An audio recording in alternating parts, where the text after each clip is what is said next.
Hi, this is Bilal Khan. Welcome to another video.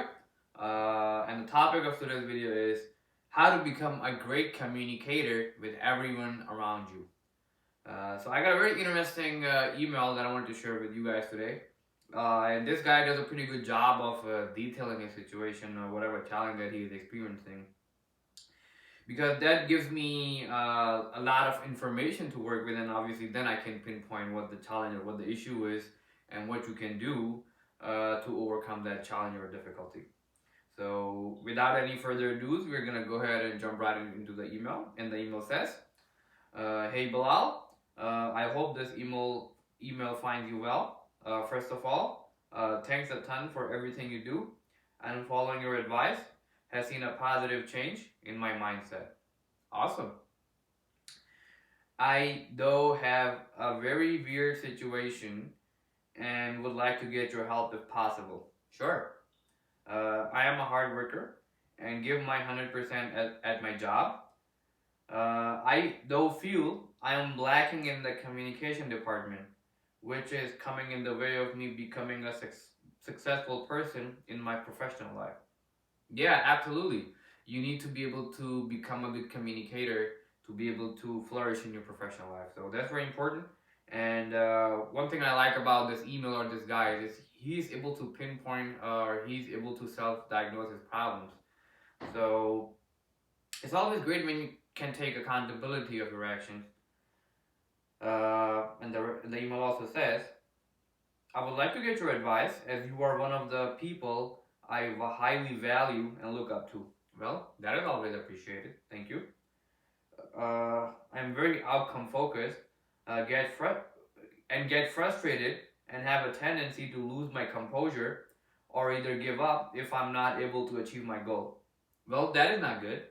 I have had a few arguments with my sister, with the two sisters who I live with, one of whom I live with, and one of whom I work with, which when I look back, I always feel were avoidable and guilty and realize that they were because of my own mistakes.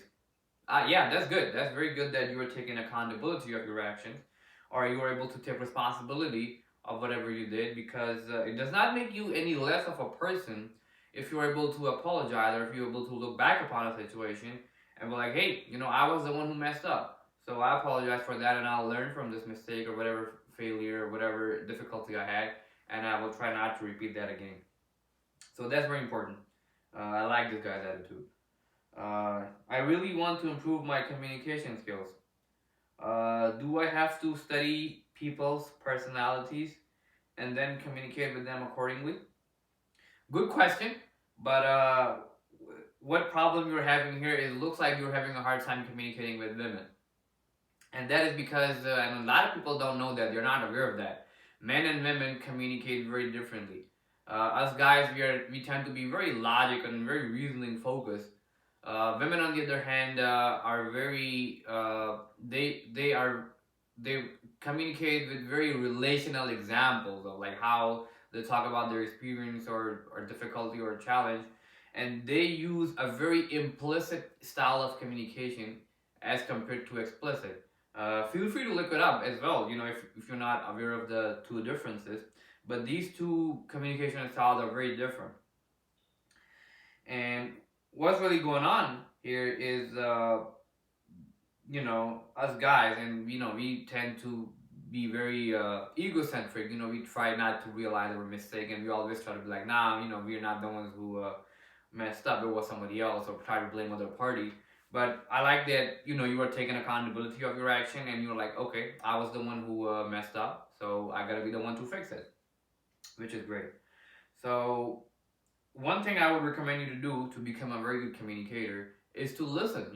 Active listening is a pretty big part of becoming a good communicator. And asking good quality questions. Don't just assume that whatever is being said there has to be a solution for that, or you have to find a solution, or whatever situation or whatever challenge or whatever thing somebody's talking about has any real meaning behind it, that you got to be the one to fix it. So it's important to ask good quality questions as well, and be like, all right, so tell me a bit more, or how would how can I help you, or what do you mean by that, or how would you want me to take this information? Because try not to come to a conclusion as soon as possible. And us guys, we have this tendency of being very rushy towards things. We try to rush to conclusion a lot, and this is in our nature, and that's how we are. But we have to fix this if we have to become good communicators. So try to listen to the other party and try to understand the whole story or where the argument is going before giving a feedback, or before coming up to a conclusion. And that will really help you become a good communicator. And then you also said that you have a tendency to lose your composure or get frustrated if you're not able to achieve your goal. I would say that one thing you have to realize is, and women are very good at this. Women are very good at pinpointing your weaknesses as a man. Why? Because they care. They really care for you. They want you to become a better man, a better human being, and a better leader overall. So they're trying to help you grow as a person. So don't take that personally, and instead be grateful that you have two amazing sisters in your life who can offer you a great deal of advice, a great deal of feedback, or a great deal of knowledge about something that they feel that you are struggling with or you need to work on. And the email also says, how do I become calm and more peaceful within myself? Do you think therapy is a good idea? Well, I'm not a doctor, so I can't really, pinpoint what the issue or what the challenge is. But if I talk to you for like an hour or maybe hour and a half, I can pinpoint what's going on with you, or what is the real reason behind you getting frustrated or you getting angry. But most of the time, behind anger is always behind fear is always anger, or behind anger is always fear. I don't know, put it that way. And fear that things won't work out, or fear that things are not going to go according to your expectations. So this is one of the few big reasons of why you get angry or why you get frustrated. And also, a lot of time what happens is, let's say you have had a negative event or a frustrated event, or you have a job that's very stressful, and when you go through life, you have a lot of nervous, and you have a lot of muscle, you have a lot of I want to call it a lot of tension, negative tension, and negative energy that gets stored in your body as muscle tension. So you have to find a way for those emotions or those feelings to come out. And obviously, talking to your therapist can be a very good idea, or even talking to your guy friends can be a good idea as well, because you will take a lot of actions in a negative state and angry state or frustrated state, and that will bring you in bad results. So always you want to be able to make decisions, or big decisions, in a very peaceful and very relaxed state.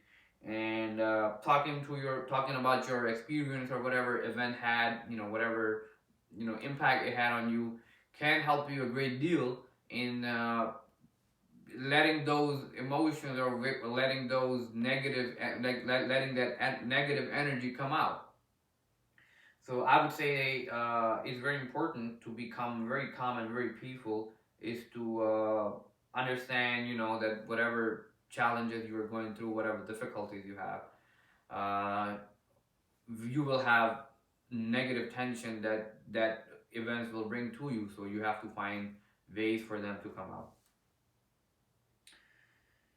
And like I said, whatever I talked about in this video will help you a lot in trying to improve your communication skills. And like I said, be grateful that you have two people in your life who can pinpoint your weaknesses and help you grow as a person.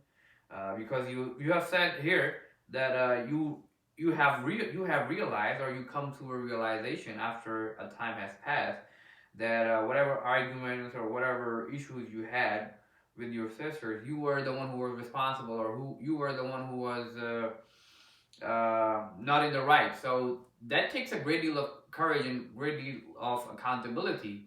So I respect you as a person as well, that you're able to own up to your mistakes.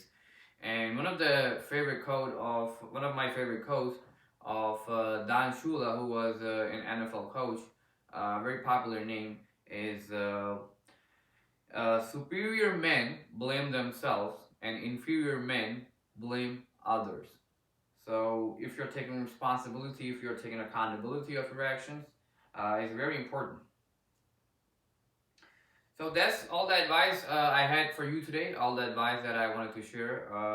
Feel free to send me a detailed message and talk about more other examples that you can give me about why you're getting angry or why you're getting frustrated, and that will help me. That will help me be able to pinpoint why you're facing those sort of frustration or issues with your professional or your personal life. But like I said, I'm not a doctor, so I can't really pinpoint you, but I can obviously guide you to the right person, or pinpoint what exactly why things are the way they are and why they're happening to you. So that's all I had for you guys today. Thank you for hanging out. Thank you for watching. If you guys have any question or any challenge in any area of your professional development and you need my advice there, feel free to let me know. Feel free to send me an email or direct message on whatever platform you're watching this video on. This is Bilal Khan signing off. Have a great day, guys. Take care. Bye.